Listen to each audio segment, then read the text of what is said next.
अल्लाह के पाक और बाबरकत नाम से शुरू, जो बड़ा मेहरबान और निहायत रहम करने वाला है। नाजरीन, रमज़ान की वह पहली शाम याद कीजिए जब मस्जिदों के मीनारों पर रोशनी जगमगाती है, गलियों में एक खास किस्म का सुकून उतर आता है और हर घर से तिलावत की सुरीली आवाज़ें आने लगती हैं। चांद देखा जा चुका है, दिलों में दुआएं हैं और आंखों में इबादत का नूर। लेकिन क्या आपने कभी गौर किया है कि इसी बरकत वाले महीने में जहां दिलों को करीब आना चाहिए, वहां कुछ घरों में एक अजीब सी खामोश दीवार खड़ी हो जाती है। रमज़ान सिर्फ सहरी और इफ्तार के दस्तरखान सजाने का नाम नहीं है। रमज़ान सिर्फ भूख और प्यास को बर्दाश्त करने का नाम नहीं है। रमज़ान असल में हमारे नफ्स को काबू करने और हमारे रिश्तों को पाक करने का महीना है। आज की इस वीडियो में हम एक ऐसे हकीकी और संजीदा सवाल का जवाब ढूंढेंगे जिस पर अक्सर लोग खुलकर बात करने से कतराते हैं। सवाल ये है कि क्या रमज़ान में मियाँ बीवी का एक बिस्तर पर सोना सिर्फ एक दुनियावी ज़रूरत है, या इसमें भी कोई रूहानी राज और सवाब छुपा है। अक्सर घरों में देखा जाता है कि रमज़ान शुरू होते ही मियाँ बीवी के बीच एक अजीब सी दूरी आ जाती है। शौहर सोचता है कि मैं इबादत कर रहा हूँ, इसलिए मुझे अपनी बीवी से अलग हो जाना चाहिए। बीवी सोचती है कि शायद इबादत के नाम पर यही कुर्बानी ज़रूरी है। लेकिन क्या हमारे दीन ने हमें यही सिखाया है? आज की यह वीडियो सिर्फ एक मसले की वजाहत नहीं है, बल्कि यह आपके घर के सुकून और आपकी जन्नत के रास्ते की पहचान है। अगर आप शादीशुदा हैं तो नाजरीन, ज़रा सोचिए, रमज़ान की एक ठंडी रात है, सहरी का वक्त करीब है, रसोई में एक बीवी खड़ी है, उसकी आंखों में नींद का बोझ है, लेकिन दिल में इस बात की खुशी है कि वो अपने शौहर के लिए खाना तैयार कर रही है। दूसरी तरफ कमरे में शौहर बैठा है, हाथ में तस्बीह है, होठों पर जिक्र है, लेकिन जैसे ही बीवी कमरे में आती है, वो अपना मुंह फेर लेता है। क्यों? क्योंकि उसने कहीं सुन रखा है या खुद ही मान लिया है कि रमज़ान में बीवी के करीब जाना या उसके साथ एक बिस्तर पर लेटना इबादत के नूर को कम कर देता है। क्या निकाह कोई गुनाह है? हरगिज़ नहीं। प्यारे नबी सल्लल्लाहु अलैहि वसल्लम का फरमान है कि निकाह मेरी सुन्नत है और जिसने मेरी सुन्नत से मुंह मोड़ा वो मुझ में से नहीं। जब निकाह सुन्नत है तो वो चीज़ जो सुन्नत हो, वो भला इबादत में रुकावट कैसे हो सकती है? अल्लाह ताला ने कुरान ए पाक में फरमाया है, हुन्ना लिबासुन लकुम व अंतुम लिबासुन लहुन्न। यानी तुम्हारी बीवियां तुम्हारे लिए लिबास हैं और तुम उनके लिए लिबास हो। लिबास क्या करता है? लिबास जिस्म के ऐब छुपाता है, उसे जीनत देता है और उसे बाहरी तकलीफों से बचाता है। तो रमज़ान की रातों में एक दूसरे के करीब होना, एक बिस्तर पर सुकून से सोना, दरअसल एक दूसरे की हिफाजत करना है। हमारे रहबर मोहम्मद सल्लल्लाहु अलैहि वसल्लम ने हमें ज़िंदगी जीने का जो सलीका सिखाया है, उसमें कहीं भी ऐसी सख्ती नहीं है जो इंसानी फितरत के खिलाफ हो।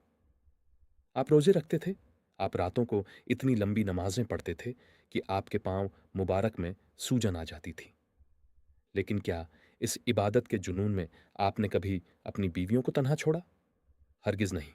हज़रत आयशा रज़ी अल्लाहु अन्हा बयान करती हैं कि अल्लाह के रसूल सल्लल्लाहु अलैहि वसल्लम मेरे पास बैठे होते, हम बातें करते, और जब नमाज का वक्त होता तो आप ऐसे खड़े होते जैसे अब आपके और अल्लाह के बीच कोई नहीं।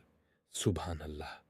यही तो वो दोस्तों, अब बात करते हैं उस गहरी समझ की जो इस रिश्ते और रमज़ान के ताल्लुक को और वाजह क्लियर करती है। इस्लाम में निकाह एक ऐसा पाकीज़ा बंधन है जिसे अल्लाह ने सुकून का जरिया बनाया है।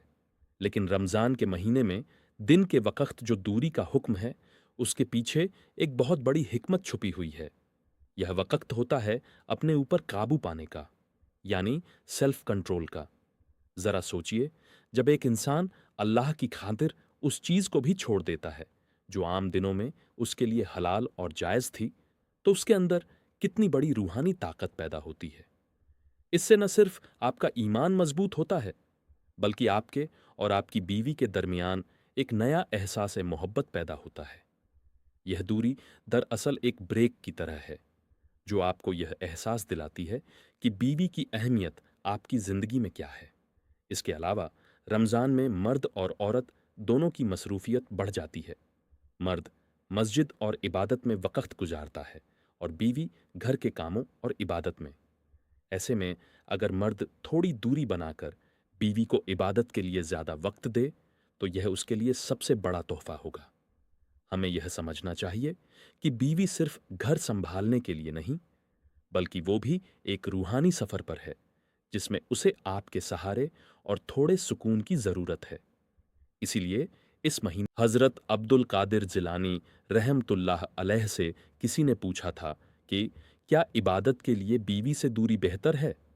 انہوں نے فرمایا کہ اگر نکاح تمہیں حرام سے بچا رہا ہے تو پھر وہی تمہاری عبادت ہے۔ اگر تم اپنی بیوی سے دور ہو کر گناہ کی طرف مائل ہوتے ہو تو وہ تمہاری عبادت نہیں بلکہ شیطان کا ایک دھوکہ ہے۔ ناظرین، یہاں میں آپ کو ایک واقعہ سنانا چاہتا ہوں جو ہر شوہر کے لیے ایک بہت بڑا سبق ہے۔ ایک شخص تھا جو رمضان میں بہت زیادہ پرہیزگار بن جاتا تھا۔ اس نے قسم کھا لی تھی کہ وہ پورے رمضان اپنی بیوی سے الگ کمرے میں سوئے گا۔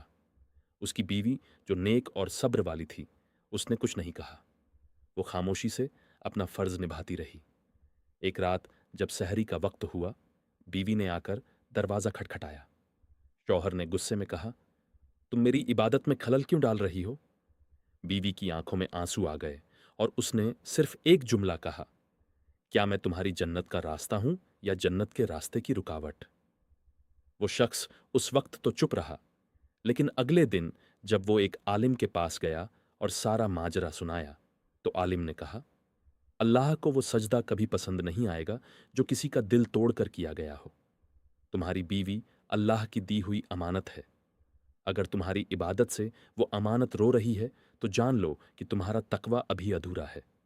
ناظرین، قیامت کے دن جب اللہ حساب لے گا تو وہ صرف یہ نہیں پوچھے گا کہ جو انسان میں نے تمہارے حوالے کیا تھا اس کے ساتھ تم نے کیا سلوک کیا۔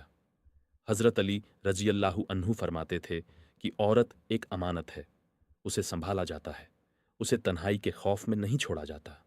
لہٰذا اس رمضان اپنے گھروں کو خوشیوں کا مرکز بنائیے، دن میں صبر اور روزہ رکھیے اور رات کو اپنی بیوی کے لیے سکون کا ذریعہ بنیے۔ اگر آپ کا گھر مسکرا رہا ہے تو سمجھیے آپ کا روزہ قبول ہو رہا ہے۔ اے اللہ، ہمارے تمام شادی شدہ بھائی بہنوں کے دلوں میں ویسی ہی محبت اور عزت پیدا فرما، آمین۔ ناظرین، جاتے جاتے آئیے اللہ کے 99 پاک ناموں میں سے ایک بہت ہی خوبصورت نام کا ورد کرتے ہیں۔ وہ نام ہے الودود، جس کا مطلب ہے بے حد محبت کرنے والا۔ اگر آپ بھی چاہتے ہیں کہ اللہ آپ کے گھر اور رشتوں میں اپنی محبت بھر دے تو کمنٹ میں یا ودودو ضرور لکھیں۔ اگر آپ کو یہ ویڈیو پسند آئی ہو اور آپ ایسے ہی اور بھی اسلامک پیغام دیکھنا چاہتے ہیں تو ہمارے چینل کنزا اسلامک وائس کو اب بھی سبسکرائب کریں اور بیل آئیکن کو دبانا نہ بھولیں۔ اس ویڈیو کو صدقہ جاریہ سمجھ کر دوسروں کے ساتھ بھی شیئر کریں۔ اللہ ہم سب کا حامی و ناصر ہو۔ جزاک اللہ خیر۔